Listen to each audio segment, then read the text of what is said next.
Hello, everyone, and welcome to Concordia University's Force Space. Thank you for joining us for today's event with Applied AI Institute, the annual general meeting. To help situate you, we are streaming to YouTube live from Force Space, which is located on unceded Indigenous lands in Tiohtià:ke, Montreal.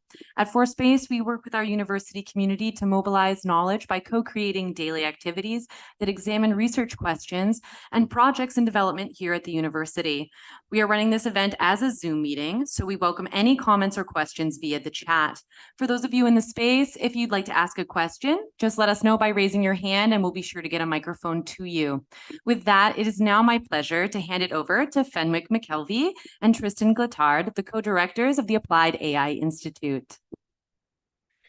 Hey, thank you so much. Thank you for the introduction, and thank you all for being here today. It's a really tremendous pleasure to welcome you to our inaugural annual general meeting, to see so many familiar faces, but also new ones, and be able to discuss what we've been up to at the Institute today.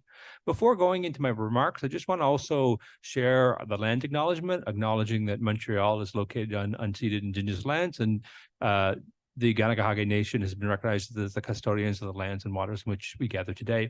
And that's something that's quite, I think, important, and something that we carry with us at the Institute ourselves. We're really tremendously proud to be share a space and institution with the Abundant Intelligences Project, which is, I think, a world-renowned investigation of the intersection between Indigenous epistemologies and artificial intelligence. And we look forward to our collaborations with Abundant Intelligences of the Future as part of their Montreal hub. And this is, I think, extends more broadly to our research in looking at ways that we can integrate Indigenous epistemologies, Indigenous data approaches, as well as other work and situating Canada and the Institute itself in the global community. So I just want to kind of begin by acknowledging, and then I want to kind of talk to you just about what we've been up to.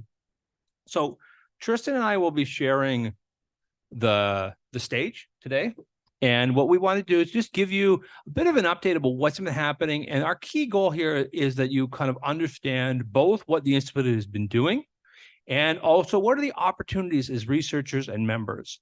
We're here at an institute to both represent Concordia in the very complex space of artificial intelligence, as well as create value for our members, which is you here today. So not only are we incredibly thankful that you've taken time out of your very busy days to come speak with us, but we're also very hopeful that you see the opportunities that we're being able to put together as part of the Institute, which has been growing quite rapidly, as you'll get over the past year and a half. Or 2 years. So what I'm going to do is we'll talk about 25 minutes for a brief presentation and show and discussion of what the Institute's up to.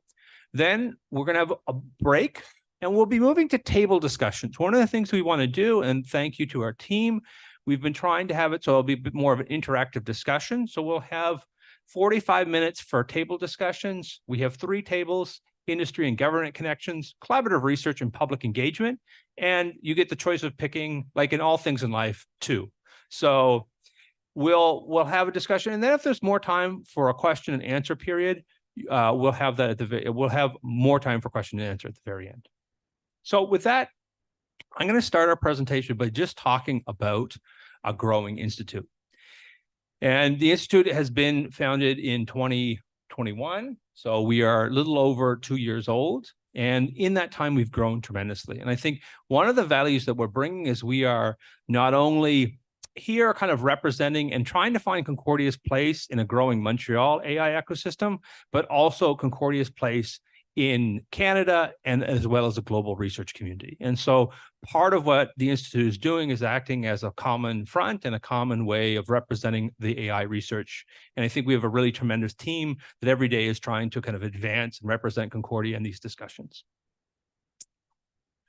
The Institute itself is interdisciplinary. You can see that at the very core of the leadership structure, where Tristan Gletard and I are coming from 2 different faculties, and we hope in our limited ways to represent all faculties at Concordia University. So we have contacts and we are open for support and working with all 4 faculties here. The Institute itself is connected with 9 research clusters, and we have over 120 professors identified as members and 200 graduate students. And this is, I think, a growing part of where we're trying to build the Institute, is build the kind of value for members. We've started with trying to also identify clusters of activity around AI and science, AI and technology, and AI and society. And these continue to be part of when we're animating activity at the Institute, where we're looking for vision and guidance. Now, the Institute itself is a principled organization. We kind of balance, and I think partially what we are trying to do is balance a relationship between advancing Concordia's place in the AI ecosystem and supporting a distributed research environment. And so day to day, these are the values that we try to work with in making judgments at the Institute. And I think really as two leaders and as co-directors, what we're trying to do is ensure that there's support and dedicated resources to really keeping Concordia in the map in a fast-moving ecosystem, while also trying as best we can to ensure those opportunities are distributed as widely as possible. Now, one of the things that's incredibly exciting to share is just our growing team here. And as you'll know, we really lucked out in our kind of founding year with Alex McGallis and Lindsay Rogers as kind of our two key staff, and credit to our team in bringing this together today. Alex McGallis is a business development coordinator. Lindsay Rogers is a knowledge mobilization coordinator. These are both people you should know and reach out to because they're hard at work every day and making events like this possible. Since then, we've actually grown our team almost by double. We have now Valeria Kabatz, who is the manager of machine learning projects, which Tristan will talk about further. We have Matali Ruths, who has come and joining us as our program coordinator for the Institute. And then finally, our newest member is Megan Wester, who is the responsible AI coordinator at the Institute. And I think that this is a commitment that we're making to really kind of put Concordia on the map and connecting the research that's happening here with the growing responsible AI movement and really developing expertise in that development. So we're very excited to have so many fantastic members and members that are also here to support you. Now, I'll say that one of the things that we've been kind of actively doing is working on kind of developing connections with the Montreal community and trying to position ourselves in the AI ecosystem. And we certainly are well aware of kind of the key and main players, but I'd also like to take this moment to kind of highlight new connections we've been able to make over the past year. We have a very strong working relationship with AI Sweden, as well with Prompt, which Tristan will talk about later. We also have a great connection with Women on the Web, which is working with access to women's reproductive rights. And this is a connection that comes out of some of the work we've done, which I'll talk about affecting machines over the summer. We have a good working relationship with CEMIA, trying to develop a research project around music discoverability, as well as Open North. And so I give these examples to demonstrate some of the connections. And you can see here, some of these are actually technical machine learning institutes. Others are NGOs. Others are research groups globally. And you can think that part of what we've been doing over the past year and a half is trying to balance out these connections to bring together good links, both in the city itself and internationally with the Institute. And so now we'll talk a little bit about a year in review. We had a very busy year last year. We'll want to talk about some of the key highlights because I think that will help talk about what are the initiatives that are ongoing and of interest to members today. So with that, we'll be talking about our research support, knowledge mobilization, and our training and mentorship and education. And with that, I've been talking long enough. So my co-director will graciously take it over from here for a bit. Okay, thank you, Fenwick, and good afternoon, everybody. It's great to see you all here. Indeed, I will be saying a few words about our ongoing and future research support initiatives. I guess the goal here really is first that you are aware of what's going on at the Institute and the kind of mechanisms we are developing and that are in place to support research. But also, if you have any feedback, ideas, if any of this, doesn't really work with your practice of research, it's important for us to know. And so I guess we can follow up on that either during Q&A or during the roundtables right after. So the first, sorry, I'm going the wrong direction. Up is down. All right, cool. Thank you.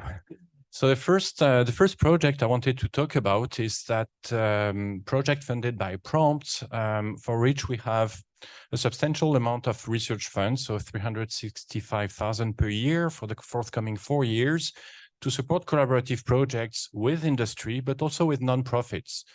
So the goal of this initiative is really to support AI adoption in Quebec and beyond.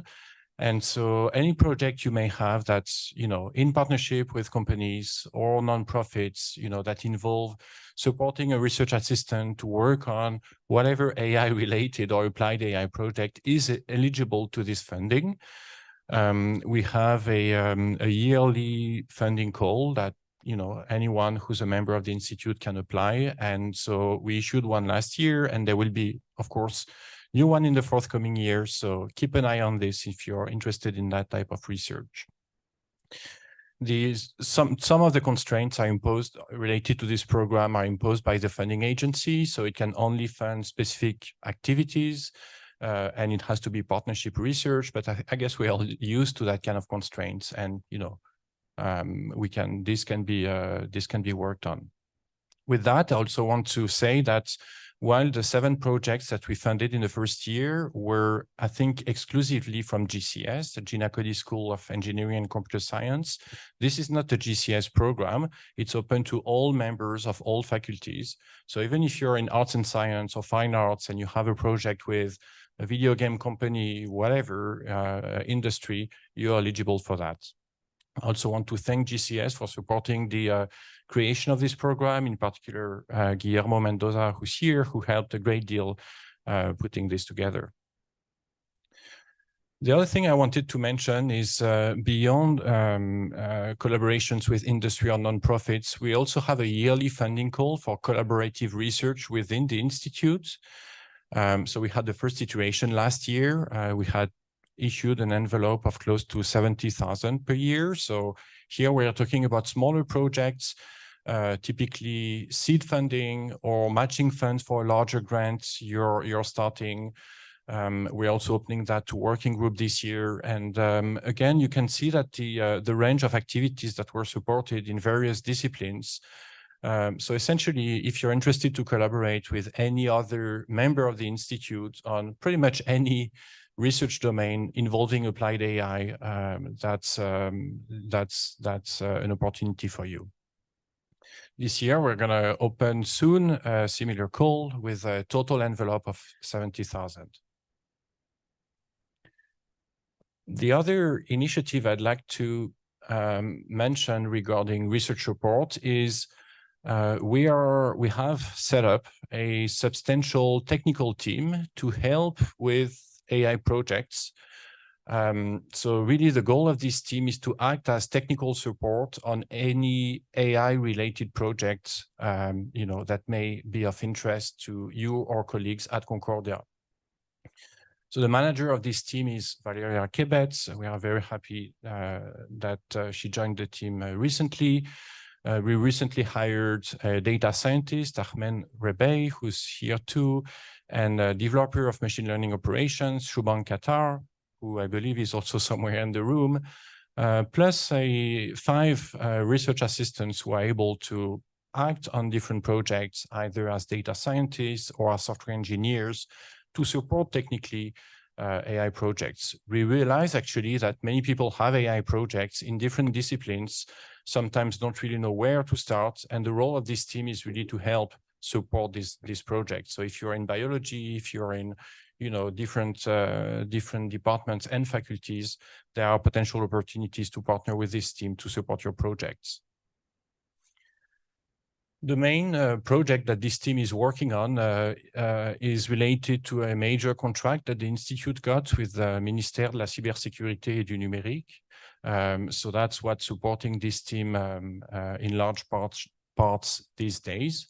The goal is to develop a smart document platform, so essentially to help the governments, manage textual documents. We are talking about document classification, about topic modeling, and other different types of natural language processing. So that's going to be the main project of the team for now. But as I said before, the goal moving forward is that this team act on various interdisciplinary projects. When we talk about research, I said that, and we are committed to multidisciplinary research. So this is not just engineering, computer science, and technical domains. In 2023, we started a large project led by Lindsay Rogers on representations of gender in AI.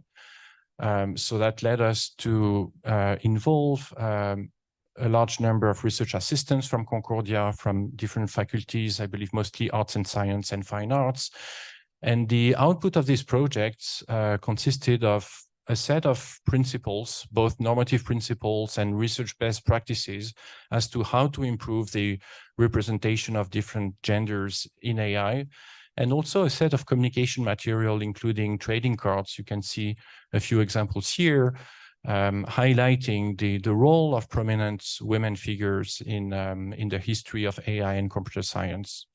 So if you're interested in that kind of problematics, concerns and research, you can reach out to Lindsay to hear more about the ongoing and future developments.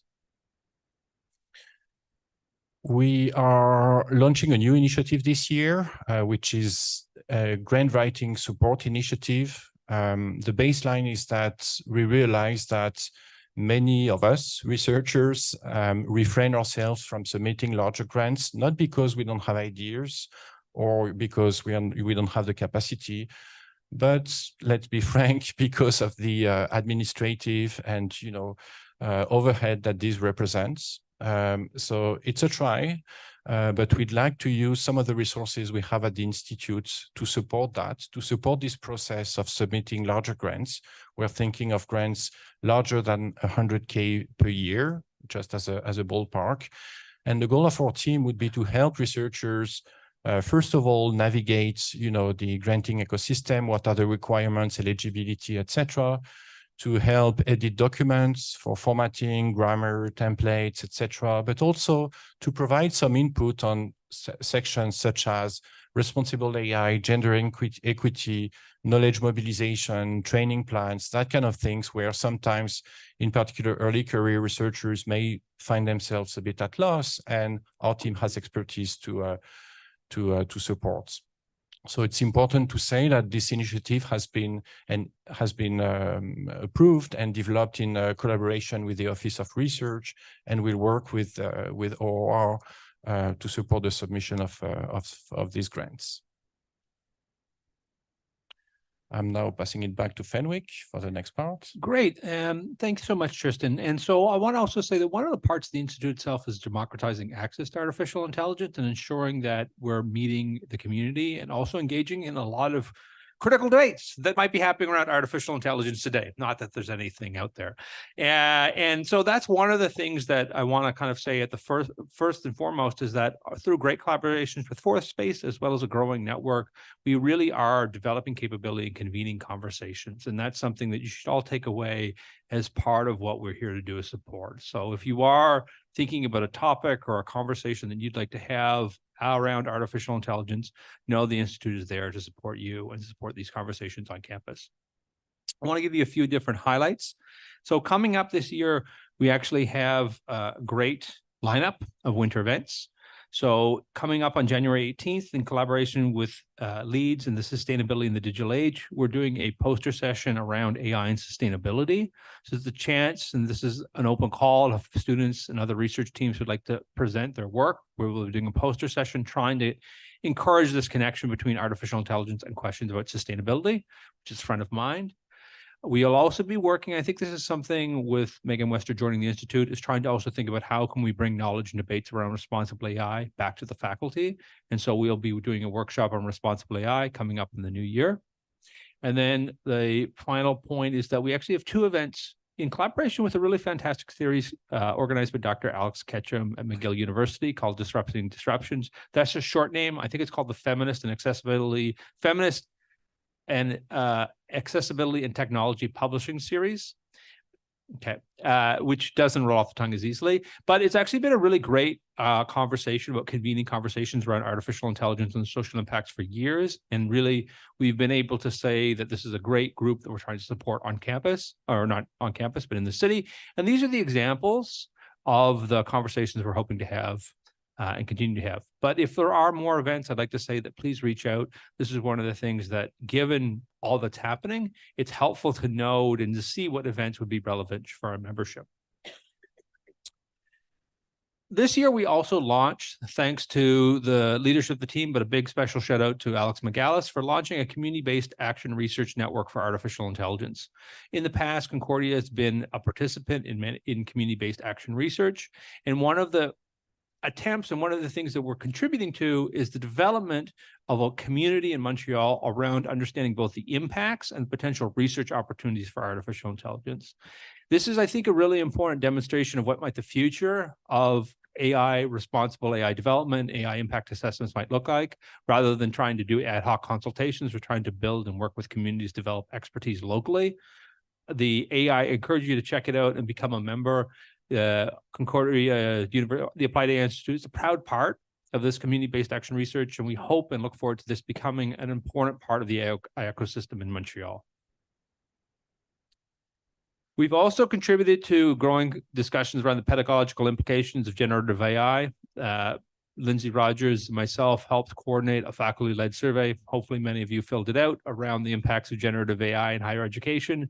That's gone in actually to helping inform Concordia University's strategy. And with the Center for Teaching and Learning, as well as with the library, we're happy to be participants in a multi-university study of the impacts of generative AI on campus through the, I always mispronounce the name, but the Ithaca project, which I think is one of the places also where we're trying as a research institute to connect with many of the concerns about day-to-day implications of this new turn in the field. And the last point here is I'd like to say that one of the ways we're trying to animate interest in, mentioned this before, is that we are, part of our funding call is now creating the opportunity for working groups to animate activities between clusters, between faculties on campus. And our hope is that we will see a few recent research groups emerge. This is a funding opportunity that will support one lead researcher and $5,000 of funding per research group, as well as honorariums for up to 5 graduate students, to help put together events and discussions around institute members with the expectation of creating a public output. So this is our chance of trying to distribute some of these conversations and try to encourage also collaborations between institute members. Okay, so the Applied AI Institute is a research unit. So our main goal is to do research, but we also realize that the lines between research and training, teaching are increasingly blurred, in particular in AI. It's difficult to have projects with companies when, you know, they have blatant training requirements, or we need trained students as well. And most of researchers are also teachers as well, professors. So in the past couple of years with the Institute, we have developed and contributed to a few training, mentorship, and other educational programs. The first one I'd like to mention is our ongoing and renewed collaboration with Concordia Continuing Education, which from the point of view of the Institute has been extremely productive and rich over the past couple of years. So we've been working with Isabelle Dunnigan and her team, Sherry Block, Nathalie Quirion, Yves Simard, Annie-Claude Zeffy, Anna Maria Isaac, and others, Claudine and others, to develop and deliver training programs for the industry. In the past years, we've been mostly working with Ericsson, in particular with their Gaia AI Acceleration Lab in Montreal. We have developed and offered a large program called the AI/ML Upskill Program that's going to go into its second iteration in 2024. We are soon going to launch a second program called the End-to-End Design of AI Software Systems that focuses more on machine learning operations and how to develop good software for AI.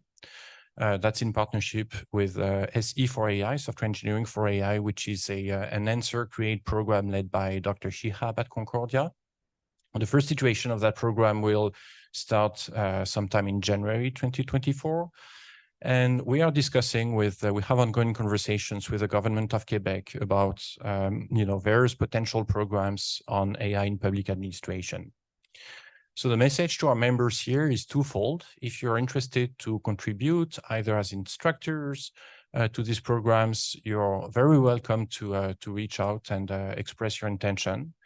And at the same time, if you're in touch with companies or other stakeholders who may benefit from these programs or from variations of these programs or from new AI programs, that could be tailored to their needs, feel free also to reach out because, as I said, we have a well-working collaboration with Concordia Continuing Education, and so there is capacity to develop new programs. In terms of training education, I also wanted to mention our Student Fellows program that was launched last year, which offers a small stipend to Concordia graduate students who are particularly active in AI. So this year we had 3 fellows who are shown on this slide. I believe Jihan is in the room as well. And as you can see, again, we try to foster multidisciplinary research, so applied AI in various disciplines. So if you or some of your students or colleagues are interested, there will be more opportunities. We're going to issue a call for student fellows this year again, and so don't hesitate to apply or to provide feedback in case you think it could be improved. Next initiative I'd like to mention regarding training and education is actually a mentorship initiative developed again in partnership with the CREATE program on software engineering for AI. It's a professional mentorship program for women and non-conforming gender people. So, the reality, as was mentioned before, is that we do realize that there is a lack of representation of women plus in AI. So this program, which is led by Lindsay Rogers, Lorea Kaima, and Mitali Ruth, actually aims at connecting undergraduate and graduate students with AI professionals. And as we realize that mentorship is a very useful tool for students to be introduced to the job market and land essentially good jobs in AI. So again, if you're interested, feel free to reach out either as a participant, maybe you know mentors, or you are yourself a potential mentor, or to get involved in this initiative. In 2023, the Institute also organized a summer school that happened in May, so early summer, on the social life of artificial intelligence. So that summer school focused mainly on different societal aspects of AI and related questions. It was primarily led by Fenwick. It was a success. We had more than 20 participants from different universities in Montreal, including but not limited to Concordia. And there might be future iterations of this summer school in the forthcoming years. The final initiative I'd like to mention is another collaboration we had with Concordia Continuing Education. We participated in a project led by CCE and funded by the Pôle Montréalais d'Enseignement Supérieur en Intelligence Artificielle, that aimed at strengthening the links between universities and CEGEPs. So this project was a particular collaboration with the Dawson College, and the Institute offered 6 different internships to college students in different disciplines.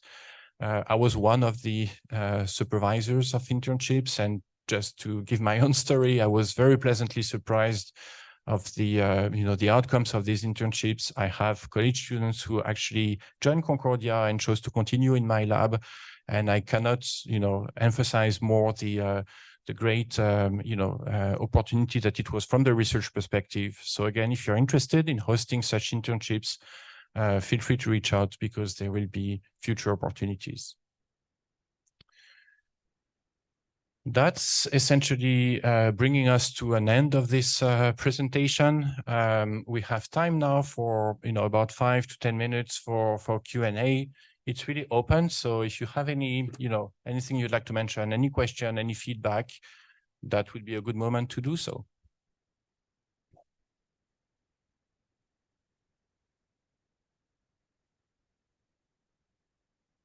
Anyone in the audience or online have a question? Please feel free to raise your hand.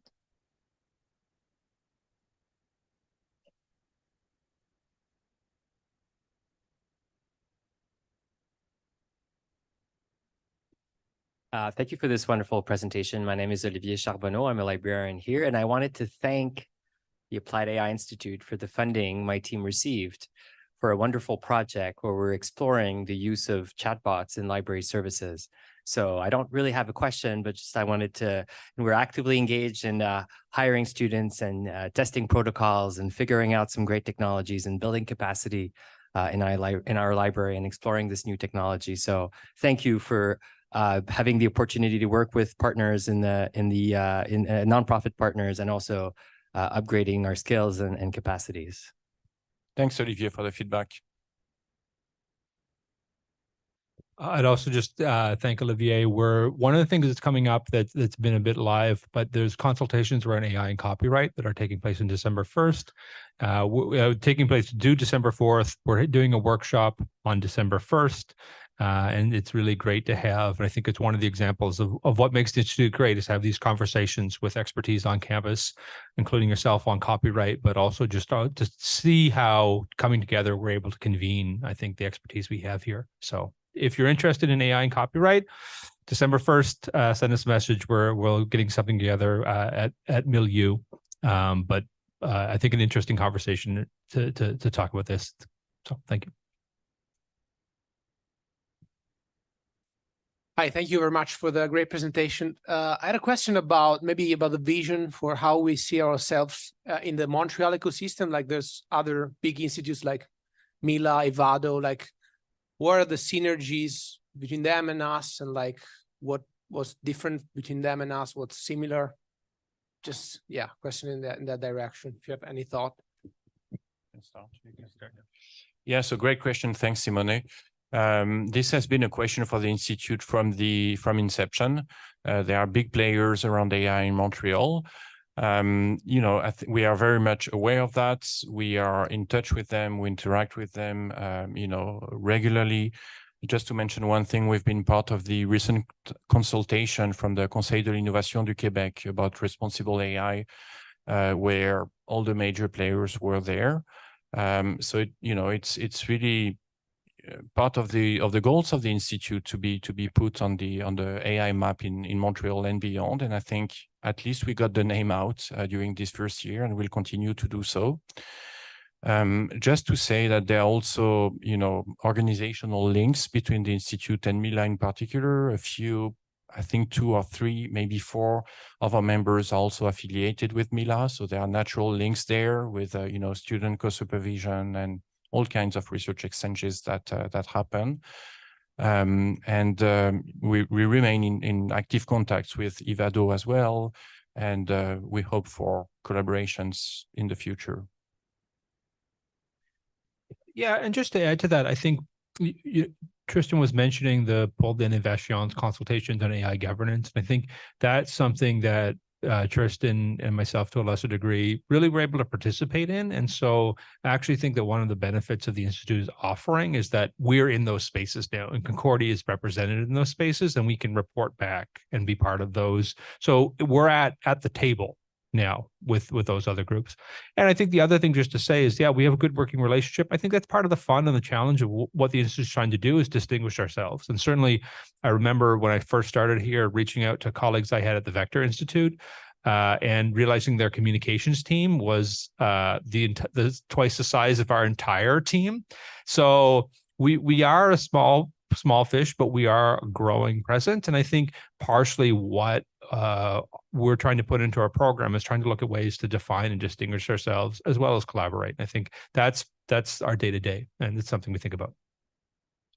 And maybe to add to that, because I think it's an important, existential question for the Institute. We are not just the small fish, trying to become big. I think the Institute has singularities, originalities, and we're going to cultivate them and to keep on existing differently. And just to give a concrete example, so everybody talks about multidisciplinary research these days and the need to do that, in particular in AI, because data, like you have to work with people who know what the data is about, et cetera, et cetera. I think, from what I can see, we have a real edge there, in the sense that for us, multidisciplinarity is embedded in the Institute. We can see that already with a kind of, research projects that we've supported during the first year. So I think this collaboration, more than collaboration, but integration between different disciplines is one of the things that Concordia does really well, and that we're going to keep pushing forward, because there are not so many places like that in Montreal and even beyond.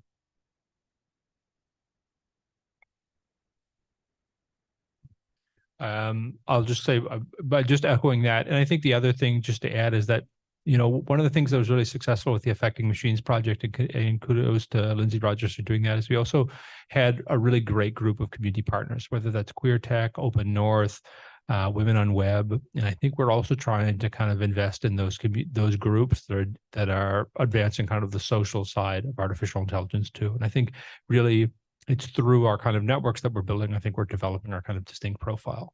But I would echo, just to, you know, to echo Tristan's point, I think that's partially, yeah, we're not trying to become gigantic. I think we're trying to find what is this opportunity of working with different sizes and scales of organizations. And I think, you know, one of the successes is us being able to connect, say, with smaller community partners, like with the AI CBAR network and other groups which are kind of on the ground and applied, which is part of our mission.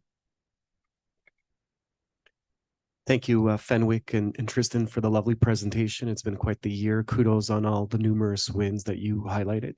My question is more around the coming year. Are there any marquee events or initiatives not mentioned already that we should be on the lookout for that you can talk about? I think most of it has been mentioned. I mean, I'm sure there will be things appearing as well, and you'll hear about them through our newsletter. But I guess in that second year, like, we're trying to consolidate things, you know, to structure our growth. Like, we've grown quite a lot actually in the first year. So, you know, that also comes with challenges. And if we can deliver, our goal will be mainly to deliver on these different initiatives.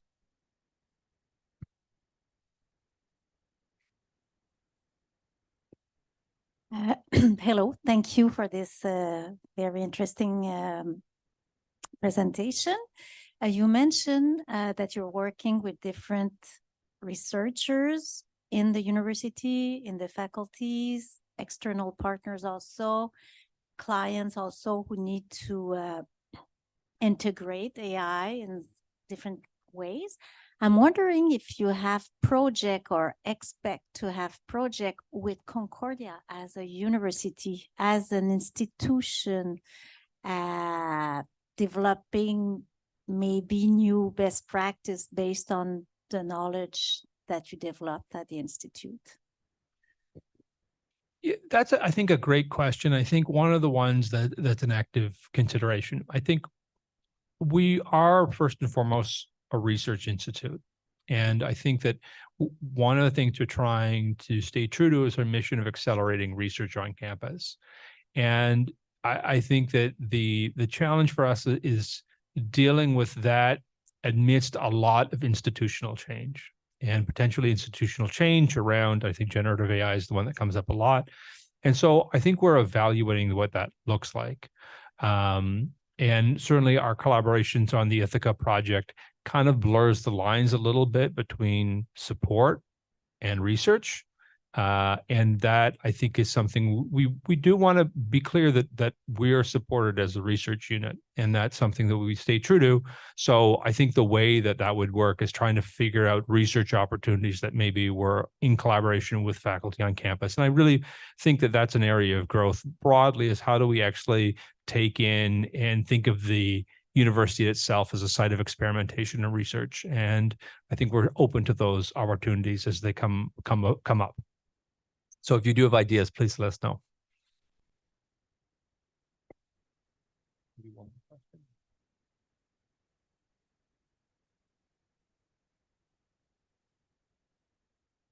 Another question came to mind. So when you were mentioning the numbers of the institute, there were, like, I think, 200 grad students. Does that include postdocs? And is there any specific thought being given to postdoc that, in my view, are kind of driving really the research? So I'm very happy that you're asking this question. Thanks. This is a very crude ballpark number that we have sort of estimated from the number of faculty members that we have. So it's nowhere accurate. So the answer is yes and no. I mean, this is This is just a ballpark number. I think what you're pointing at, Simone, is we'd like to do more for students. Like our priority in the first year was to engage with our faculty members and external partners to sort of have a core at the Institute. We're not doing that great in terms of reaching out to students and involving students. So there are exceptions, of course, like you've seen a few research assistants have been hired by the Institute. We have that student fellowship program, but we'd like to do more for graduate students in particular. So, beyond just counting numbers who may not mean much, we're thinking of a potential range of initiatives to better support students. And, if there are ideas along these lines, we'd very much welcome them.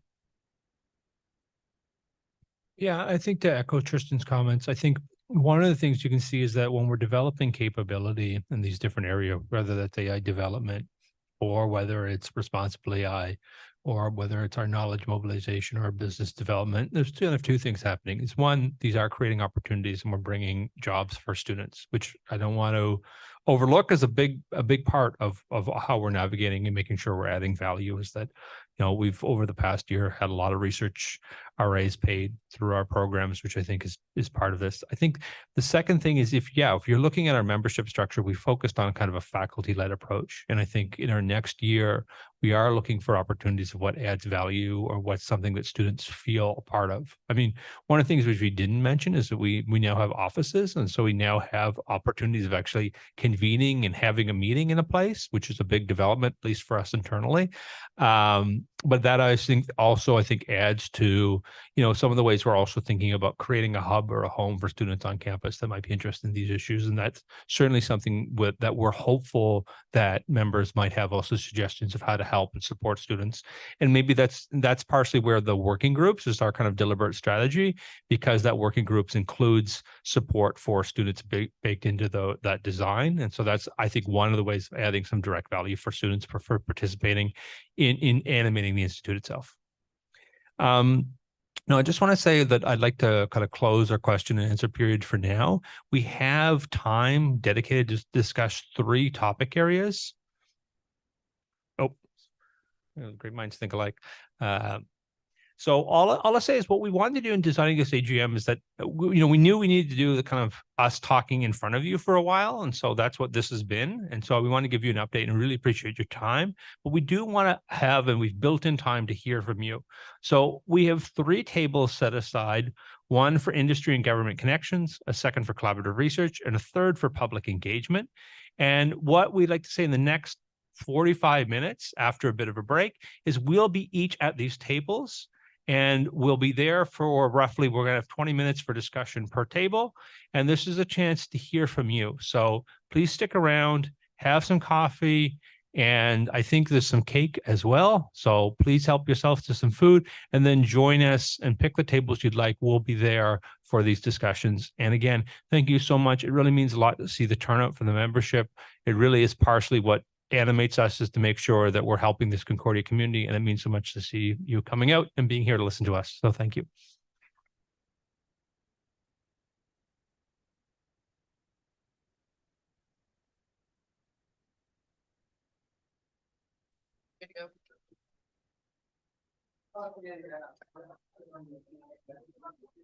Okay, thank you, everyone. Thanks for coming into ForSpace today for this meeting, conversation, and also the kind of looks like a very productive document.